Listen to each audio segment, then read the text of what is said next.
30 minutes or 60 minutes, but as soon as possible. So the workflow, you may not be aware, what happens is that whenever there's a stroke alert, it goes to the transfer center. Even if it happens in the hospital or it happens at a different virtual hospital, it goes to the transfer center. And then the transfer center contacts a couple of people right away. One of the people they contact is the stroke team. The stroke team is usually at 10. If it's off hours and if it's day hours, then it's usually the neurology stroke attending here that's contacted. And what they do is that they make a decision about whether the patient gets a TPA or not. TPA or connected plasma medications that are used to break down the clot. And studies show that there's a benefit of giving that medication as long as the patient is within 4.5 hours of having the stroke. Okay? And they don't have any contraindications. Contraindications include if they have a history of a bleed in the head, if they have an aneurysm, if they have something that would put them at risk for more bleeding, then they don't give that medication. But if anyone else had a stroke and the family says, listen, this guy was normal at 5 o'clock and now it's 7 o'clock and it's been 2 hours since the stroke, then they would still be in the window. So 4.5 hours is the time. And but that doesn't mean that you stop the process for thrombectomy, for going into the angio suite. So that's the first thing, to decide TPA or no TPA, and then the next step is how do we do the process for transfer. So the only hospital in the virtual health system that does thrombectomy is Virtual Lourdes. So lucky you. And that's kind of how this works. So the goal is to get all the patients to Lourdes as soon as possible, and most of the times they usually bring them by ground. And most of the hospitals, if it's Mount Holly or Malton or Memorial, all the patients can get here usually within 30 to 45 minutes, and they're pretty good about it. And what happens is that they usually send out a text on click, and you guys should be on that neuro stroke team list where you would get an alert saying stroke activated. Now, once the thrombectomy team is activated, you will get a phone call if you're on call from the transfer center. And the transfer center is supposed to call the hybrid team.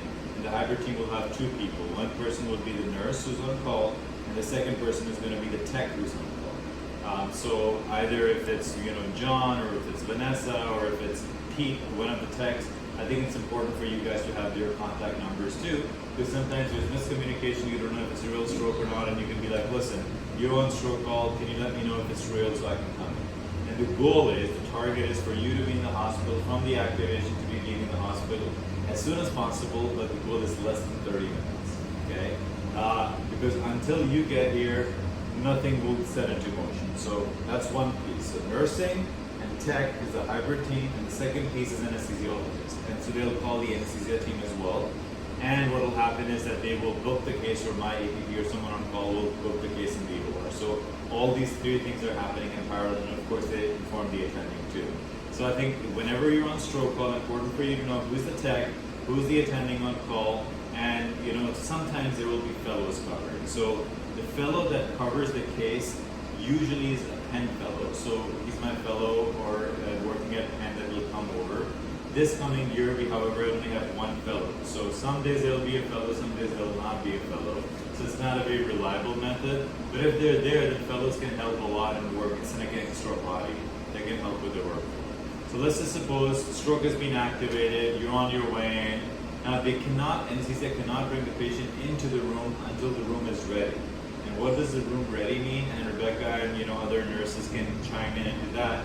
Is to make sure that everything that needs to be ready in terms of the patient coming in the room is there. So that includes, you have heparinized saline bags, okay? And that's an important thing, and you have to, I think, call down to the pharmacy and make sure they send the bags up.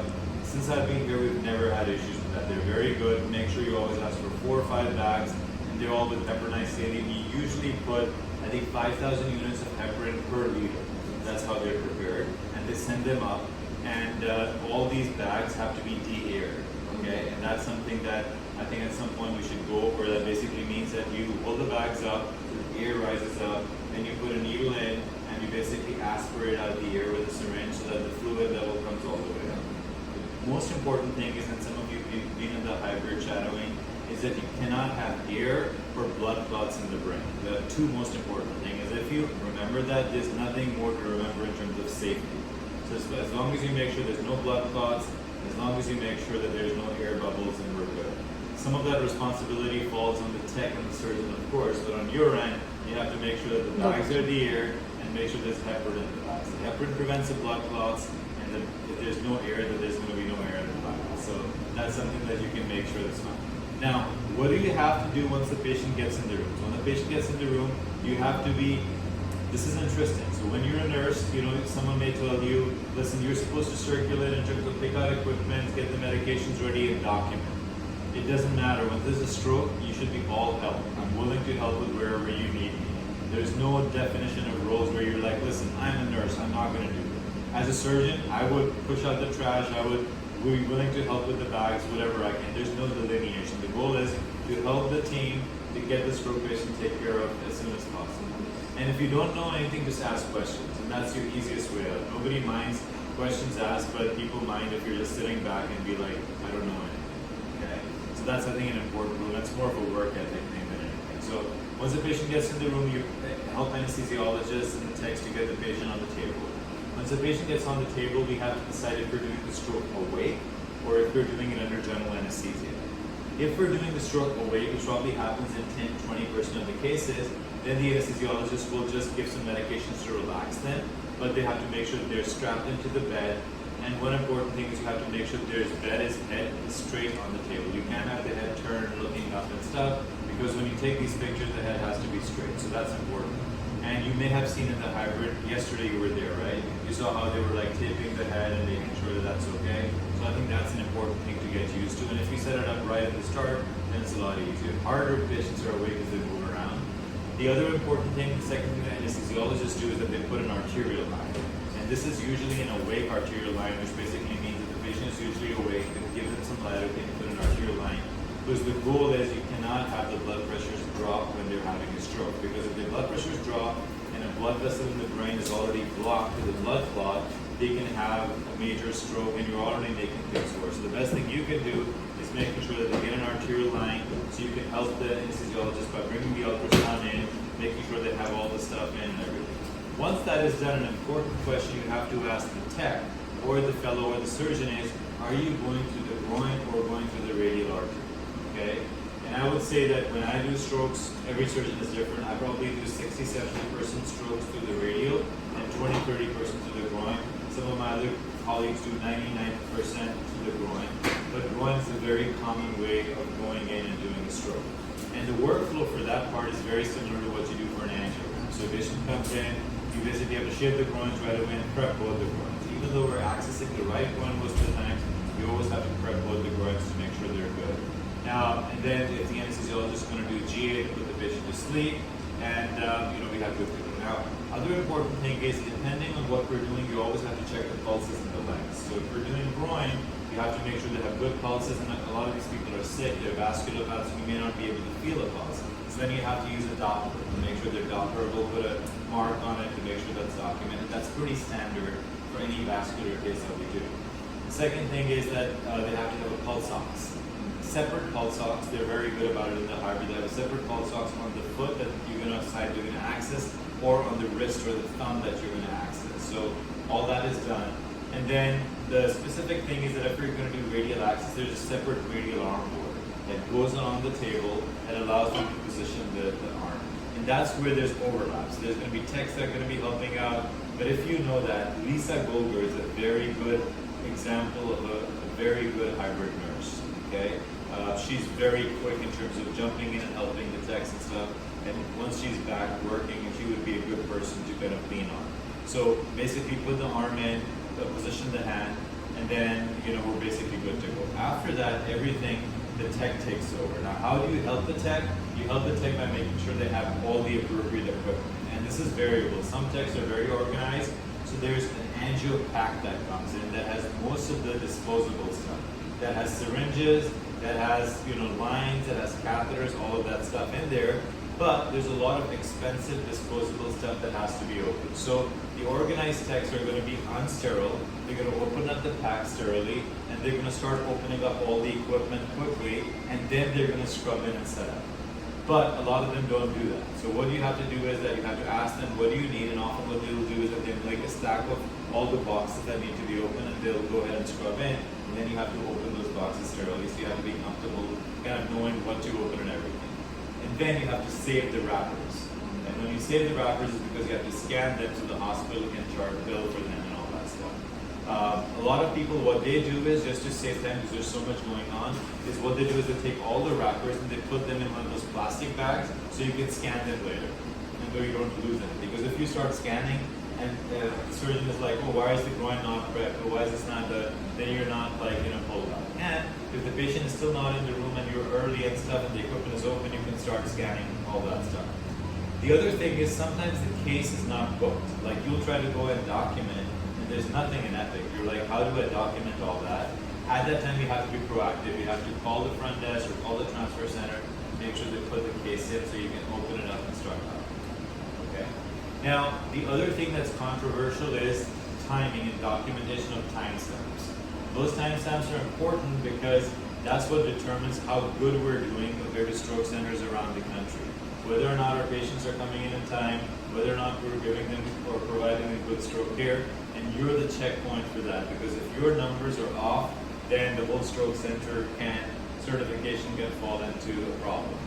And there's controversy because some people say that, no, I was here. Like I would say, like I was here early, but you documented that I was late and stuff like that. So that's something that you have to be very clear about. Like as soon as the patient gets in the room, if you don't have time to document, take a sheet of paper and just write down the times, and you can put those into the computer in the workflow.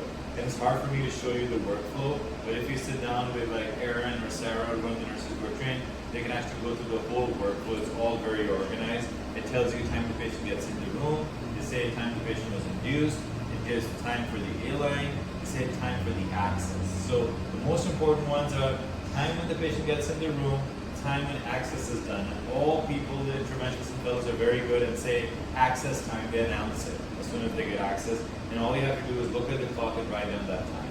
And that's very important because there's something, a metric called door to room time, which means as soon as the patient hits the door at Lord's or coming to the angio suite and puncturing. So that's one metric. Then there's a door to needle time when you access, of course. And then there's a door to revascularization time, like when the blood vessel is open, you know. And then there's needle to revascularization time, like how long after you puncture. And as you can see, you can calculate the needle to revascularization time if you have the door to puncture and door to revascularization by subtracting them. So all these timestamps are important. The more is better. The more data you document, the easier it is. And today or another day, I can show you an old stroke that we've done and how I'm able to look at intraoperative record and we're able to see all those timestamps. And the dictation that I do or my fellow does all those numbers go into that.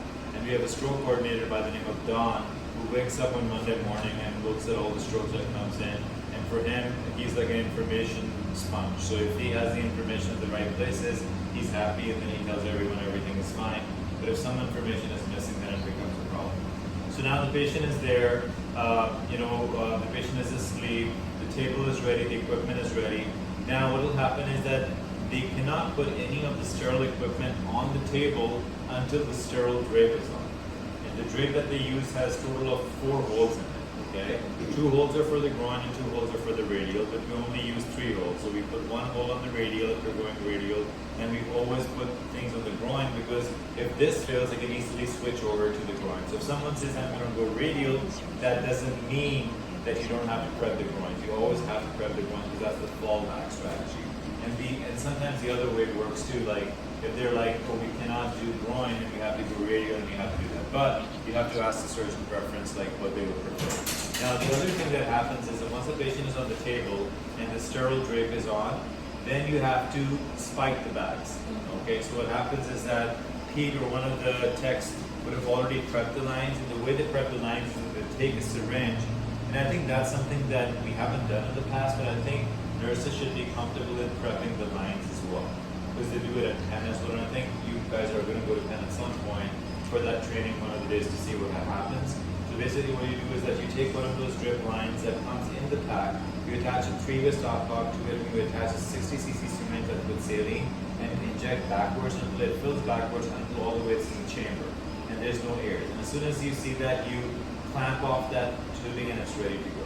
So they have to usually prep around 4 bags. One goes on the sheet and the other 2 go on the guide catheter, intermediate catheter, and micro catheter. So 4 bags are the rule whenever you do a stroke case. So they're going to give you those 4 bags, boom, boom, boom, boom. They're all different colors. They have red, yellow, blue, or another clear line. And they're all arranged in a way that the doctor can look at the drip rate, okay? And when you attach them, you have to open them all the way on their side, and it's closed on the surgeon's end, so we can adjust the drip rate on our end, okay? So when all that stuff is done, then the other thing that you have to help out with is the position of the head, so you have to make sure the head is central, and where the monitors are. So I think one good activity for you guys to be is when there's no patients in the room, is to really get used to how those monitors move. They're heavy monitors, but you have to make sure that you release the grip, there's a button there, you don't have to raise them and elevate them, and you want to make sure that all those are good. Also, you have to make sure that the monitors are working in the room so we're able to see the vitals on the screen and all that stuff. And once all of that is done, then you guys get a breather, okay? Because now the surgeons are busy. So what they do is that they puncture, access, and the access is done with an ultrasound. So another thing you have to help with is how to set up the ultrasound. So we'll usually have a sterile drip, and all you have to do is drop that probe in there. And again, those are the things you can practice in angiogram cases. You don't have to have a stroke. And you have to know how to adjust the gain on the ultrasound, how to adjust the depth on the ultrasound, and how to put a needle guide. Those are the only 3 buttons that you need to know that I can show you on the ultrasound. It's very easy to use. And once the ultrasound is done, you just take the ultrasound out of the way once the access is done. And then, like I said, the surgeon starts the case. And their floor wings, always make sure you wear lead. As a rule, the surgeons are supposed to announce, please everyone wear lead, you're about to fluoro. It's a good idea for you to grab the lead you're going to wear in the case as soon as you come in, so that you're not looking for it last minute, because then we need the stuff and you're looking for lead and you don't know where you are. So make sure you get the lead, make sure you wear it from the get-go, and that way you're like ready to go when the case starts. And then at that time, you start focusing on more data collection. So basically, I'll say access time, then I'll say, we're the first pass, which basically means that we have put our wire and microcatheter across the clot in the brain, okay? And we'll usually announce that first pass. And then we basically will turn the pump on. So that's another thing you have to help with, is that there's a pump which is sitting on the table. There's 2 types of surgeons. One is basically they use a 60 cc syringe, and once the catheter is on the clot, and this is the clot and this is the catheter, just suck on the syringe with your hand, and they lock it and suck a couple of times, and then they pull the catheter out, and it works very well. The clot is stuck to the catheter and you're done. But some surgeons like to use an automatic pump. So there's a pump that creates a vacuum, and there's a tubing that the tech will give to you that you attach to the pump. And that then goes, the other end goes to the catheter, and you turn the pump on, it's just a button, and then it's sucking out the clot and it's working. And they basically, most of the times, we're done with the case anywhere between 1 pass and 3 passes. Rarely there will be a scenario where we have 4 or 5 passes and there's multiple clots, or it's a tough case and stuff like that. And every time they're announced, first pass, second pass. And then the other thing that they will announce is what's the revascularization score. And I think in terms of education with stroke, that's something you have to be comfortable with what that means. So there's TICI 1, there's TICI 2, and there's TICI 2A, B, and C, and there's TICI 3. Okay? TICI 0 basically means that the blood vessel is blocked. Okay? And I can share all that stuff with you too. It's pretty standard. TICI 0 basically means, and they're recording it too, so you can reread it. So TICI 0 basically means that the blood vessel is blocked. So as a rule, when a patient comes into the room with a stroke, they start off with TICI 0. Okay? It's very similar to what the cardiologists do for the heart. It's TIMI score there. So the TICI is for the brain, TIMI score is for the heart. So for TICI 0 is basically means the blood vessel is blocked. TICI 1 basically means that the blood vessel is partially open, but it's providing not enough blood flow through it. Okay, so often what will happen is that there's a clot, but there's a trickle of blood flow going past it. So that's often TICI 1. TICI 0 and TICI 1 are not good. Okay, that means that if that's the case, you haven't really helped the patient or haven't made a change. But once you get to TICI 2, you've made an effect. Okay, so TICI 2A basically means that you have opened the blood vessel, but if there's one blood vessel and this is the brain it's supplying, the blood vessel that you've opened is only partially open, and it's only opening half of the territory that it's supplying. So if you take a cake, you're only supplying, or only half the cake is available, which means half the cake is going to survive, the other gets eaten away because it's dead brain. Okay? So TICI 2A means you're revascularizing 50% or less of the brain. Okay? Now TICI 2B is good, because that basically means that half or more of the brain has blood supply open. So what we aim for when we bring a stroke patient is to get a TICI 2B or a TICI 2C or a TICI 3. TICI 3 is the best one. That means you open all the blood vessels that are blocked in the brain and you had 100% perfect success score.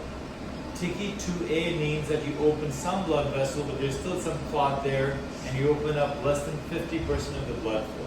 TICI 2B more than 50%, and TICI 2C is a new classification where they basically mean that you have revascularized between 70 to 90% of the blood flow. So TICI 2C and TICI 3 and TICI 2B are all good categories, and often when we achieve that, we'll say we're done with the case. Okay? Because if there's a clot in a very distal tiny blood vessel, we don't go chasing all the way distal because the risk of the procedure increases. So the goal is when the patient hits the table, it's usually a TICI 0 or TICI 1, and by the time that we're done, it's going to be a TICI 2A to a TICI 3, ideally TICI 3. Sometimes we're not successful. I would say 15 to 20% of the times we try. There are two big ways in which we take the clot out. One of them is suction method. So that's called an adapt technique, or use these penumbra catheters that go in and suck the clot out. And Rebecca, I'm sure, has a lot of resources she can share that show that the clot is going and sucking out the clot. The other way is that we use something called a stent retriever.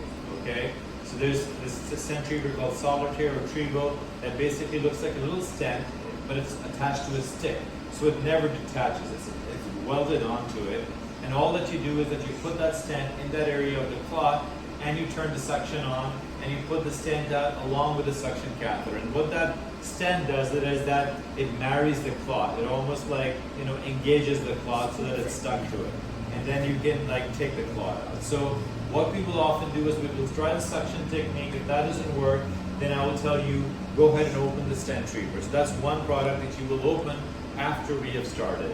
And the reason why we wait is because those are expensive. Each stent retriever is like $5,000 to $6,000. And we don't open them unless we need it. So we'll tell you, go ahead and open the stent retriever, and then we'll open it. And then oftentimes, rarely, I would say 20% of the cases, it happens that the patient has a clot or a blockade in the neck, and they also have a blockade in the head. Now those cases will go long. The usual stroke case from the time you start and finish is going to be between 30 to 45 minutes. But if the patient has something called a tandem occlusion, which means that they have a narrowing in the carotid artery and the clot in the brain, then you have to fix two things. You have to first balloon this narrowing in the neck, and then you have to suck out the clot in the head.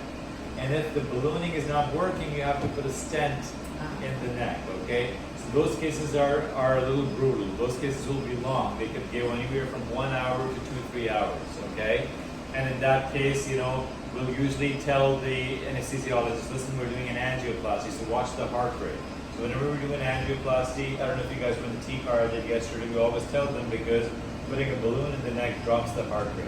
So you always want to make sure you know where the crash cart is, you know where the Zoll pads are. All that stuff is important if the patient has a flat lying after that happens. So you have to know where the balloons are, and they'll tell you which balloon you need, and you open them.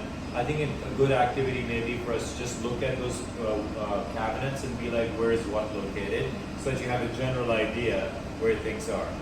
And then the other thing is you have to know where the stents are. Now the issue is that when the stents are being done, the patient needs to be on blood thinners, okay? And there's different kind of blood thinners. There's a whole list of pharmacy medications that Rebecca has that we went over that we need in the hybrid suite that you have to be familiar with. And one of the medication is something called Brilinta.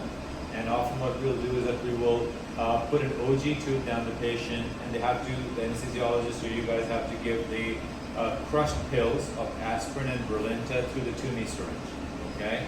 So that's something you have to be familiar with and how to get those medications. There's another medication called Cangrelor that the anesthesiologists run as a drip. There's a medication that's called pyrofiban or integralin that often is run as a drip. So all those things that I think are not going to be very commonly used, but there could be 5 cases in a year. And if it happens to be your first case that you run into that, you're going to be like, I hate being, in the stroke suite because there's so much going on. And to be honest, that's a little unfair because there's a lot going on. Okay.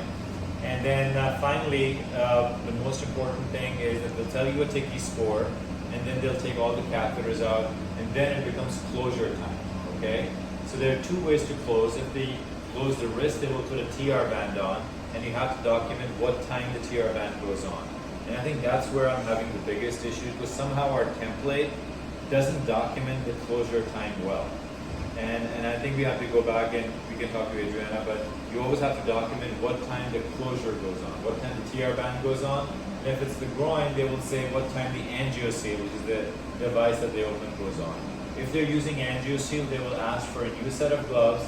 They're asked for a ChloraPrep because that's a foreign body, and if that has an infection and stuff, then you can cause an abscess in the groin. So you will open those extra things, you'll open the angioseal, you'll put the angioseal, you'll document it, and then you're done.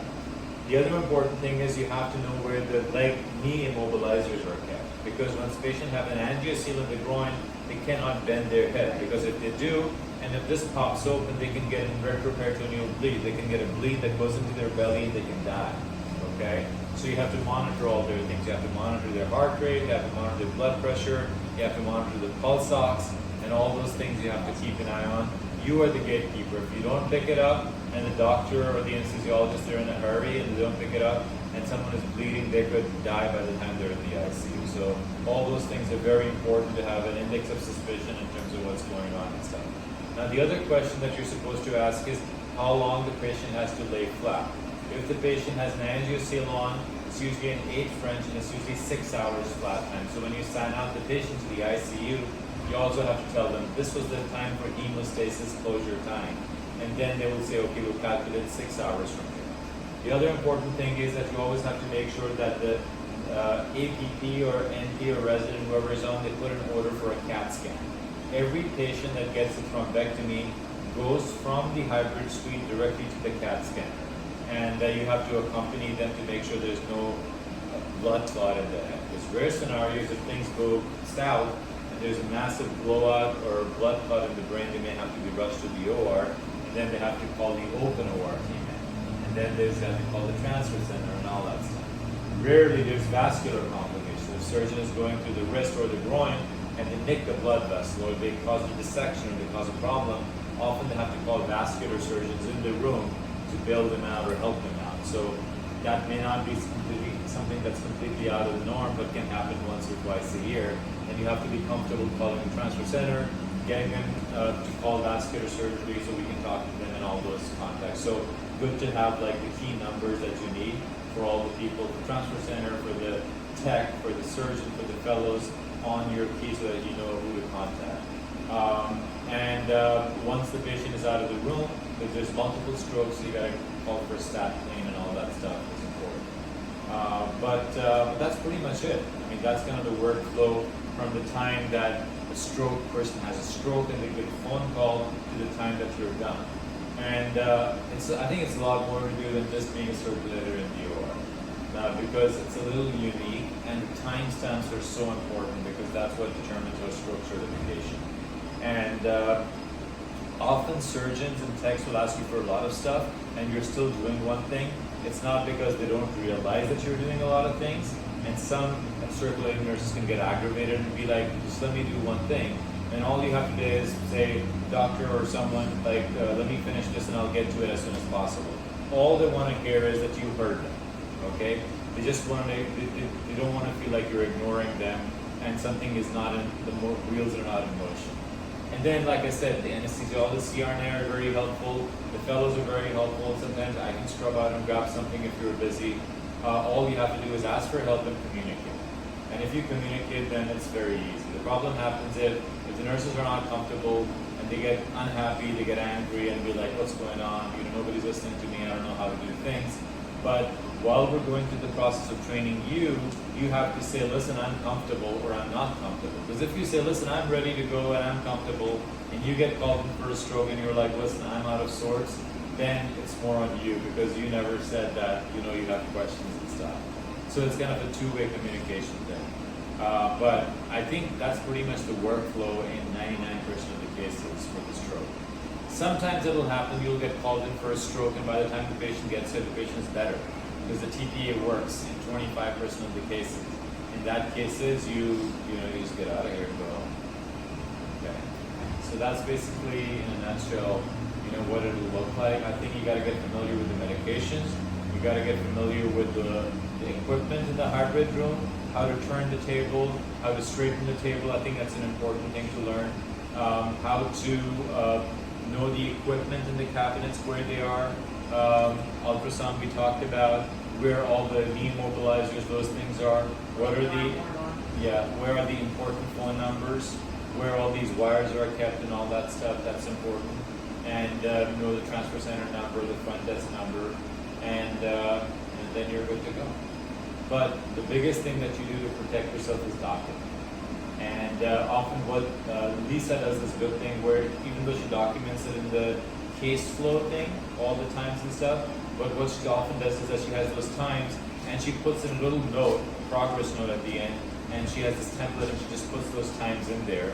And she takes a picture of her sheet and texts the fellows so that they know the times, just to help them out, so that the times are accurate. Because the key is, what you're saying should make sense with what I'm saying and the fellow is saying. Because if the times are different, then it becomes a problem, and then it's harder for the stroke team to figure out how the numbers look and everything. And then there'll be times when you're like, I don't know when the stroke surgeon showed up, I don't know when this person showed up, and that's something that I think the responsibility falls on the surgeon to tell you or give you a call like, listen, I'm in the hospital, or show a face in the hybrid and be like, I'm here. Because there are things that can delay the case, and I'll tell you all the delays. So one delay is the anesthesiologist didn't show up on time. That's almost unheard of. They're very good. They're right on the time because it's an emergency. They can't say no, just they drop everything and they're there on time. The second thing is when the patient gets in the room and there's a delay because the room was not ready. And that could mean that you're delayed or the tech is delayed, but that rarely happens. But often what people do is that if it's a weekend or the nights, they have the room ready for a stroke. They have all the equipment or the packs in the room, all the things are kind of like half ready, not open, but ready, so that if a stroke comes in, you don't have to go looking for stuff. And I think that's a good idea if you're getting ready for the week on call to have all the stuff ready. So I think those delays can be avoided. And then the third delay is the surgeon doesn't show up on time, okay? And that's important because some of us get caught in traffic, some of us that are in different hospitals. And if that happens, you have to pick up the phone and call the surgeon and be like, where are you? At Lord's, a fellow cannot make a puncture and cannot start. So a surgeon has to be in the room. And if the surgeon is delayed, you have to document because sometimes we're at fault and we have to be called out. And they have to know what caused the delay. And and that's important because if the patient is on the table, the drapes are on, and the surgeon is not in the room, it's a problem. Okay?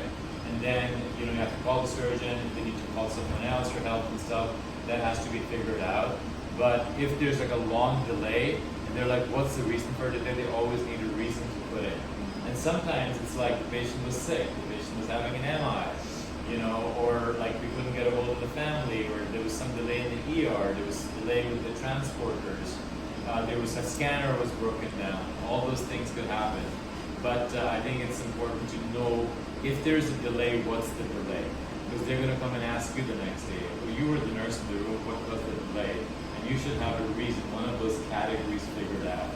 And I think it's important to debrief at the end of the stroke, and the surgeon should be the ones doing that, where they should basically say, this was the reason for the delay, and you could be like, okay, this is what I'm going to communicate. So that the surgeon is not taken by surprise, and the communication stays well, that everyone knows this was the reason for the delay, and we can do better. My case is ready? Yeah, I'm ready. Okay, perfect. So now you know everything. Thank you so